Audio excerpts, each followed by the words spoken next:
was, how can this, be a springboard to democracy or be a springboard, let's say, to good governance? What is the guarantee? Big Ben Lewis, to me, as a Pan-Africanist,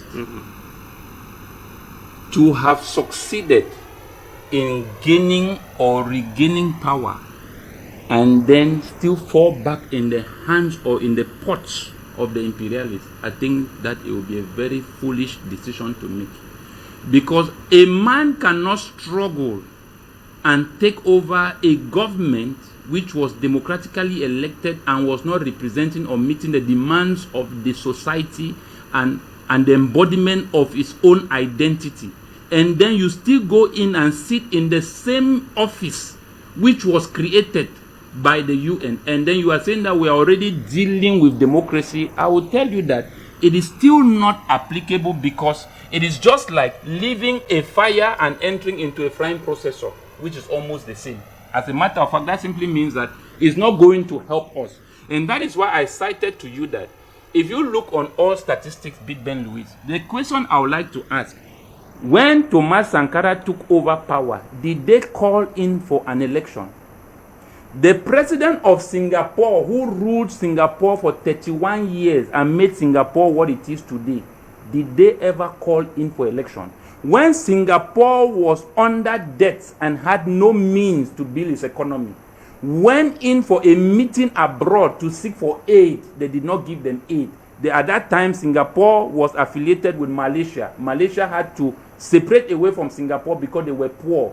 A single-handed president who had a vision took that country for 31 years. Today, China cannot do without without the port of Singapore. America cannot do without. Europe cannot do without. Today, the economy of Singapore is such a one where it has broken news worldwide. But Singapore does not have what we have.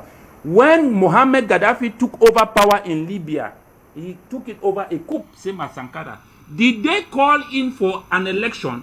The aid and support that Mohammed Gaddafi donated to African nations, even the World Bank, Europe, America, put all of them together, none of them could give half of the kind of financial support Mohammed Gaddafi did in Africa. Who called in for a democratic election in Libya? Did we not see what the coup leaders did? What are we fighting to defend? Are we fighting to defend democracy, or are we fighting to defend change? That are the questions we need to ask ourselves. What does Africa need? Africa does not need a democracy which does not give it the right to its own economy. It does not give it right to its own politics. That is not the kind of democracy we want. You are talking about democracy, yet France has 14 colonies where it reaps out $500 billion every year. America the same. In South Africa, in Ethiopia, a deal that was signed 20 years ago, non-renewable, which is the core of the resistance today in Ethiopia, where America controls 90% of Ethiopia's natural resources. That contract was non-renewable. The tax evasion alone in Ethiopia by the American companies ranges to 2.7% GDP per year. What are we talking about democracy? Same in South Africa.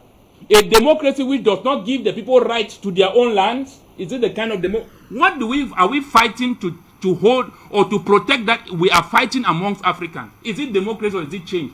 We want change, and the change can only come when we are going to remove the imperialists from Africa. And how are we going to do that? We are not going to do that by voting presidents. Those presidents will only help the UN to get in presidents that they are going to control, not the ones that we are going to control. Permit me to say this. If you look at the struggle in Cameroon in the northwest and in the southwest, analysts have come out with reports that those two regions are not being controlled by the government, are being controlled by separatist fighters. Those separatist fighter leaders who democratically elected them. But do you know that somehow the people are giving their support to those separatist fighters than the democratically elected presidents?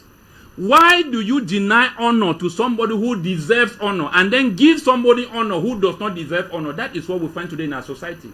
We enjoy what the rebels in the G5 regions are doing, in Central Africa are doing. But yet, when it comes to election, we still go in and vote in those that we know that they will still be controlled by the UN. And then we leave those who are ordained by birth and by choice, who have decided to put their lives at the forefront to bring change in their own society. What are we fighting for? Democracy or change? If it is change we are fighting for, therefore means that we need to go back into the place where we begin to seek back our unity, so that we will not allow the space or the vacuum for the imperialists to step into Africa, because once they step into our midst, that is when we start fighting each other. It's like a possession of a demonic spirit. But when that spirit leaves, the people come back to their reasoning. So the idea of Africans fighting Africans is not because we hate each other. It is because the systems which are in place causes us to fight, even right down to our markets, to our roads, to our bars, to our... The whole system is turned upside down because everybody is fighting to survive. When people are kept in bondage, they will fight themselves. The only person they will never fight is their masters. The day they want to set themselves free, that is only when they can start fighting their masters. So what am I simply trying to say a bit, Ben Lewis? We cannot appreciate coups to take us back to democracy, because that is where we are running from. So if you tell me which democratically elected president in Africa has done us any good? None. So the few like Magufuli who came to power was assassinated.